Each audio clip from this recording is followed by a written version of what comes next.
সেই জায়গাতেও নেই।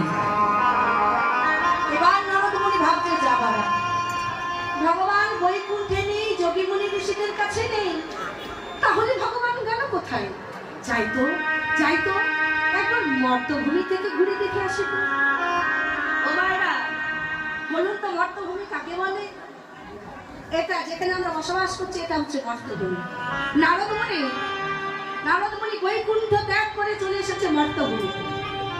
মর্তভূমিতে এসে দেখছে আজকে আপনাদের মতো বাবা, এই যে আপনাদের মতো কিছু কৃষ্ণ ভক্তগণ সকলে মিলে হরিনাম করছে, কীর্তন করছে, আস্তে আস্তে সকলে মিলে হরিনাম করছে।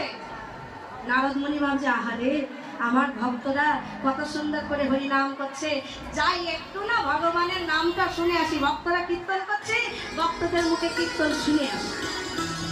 বাবা যেই না নারদমুনি কীর্তন শোনবার জন্য হরিবাসরে এসে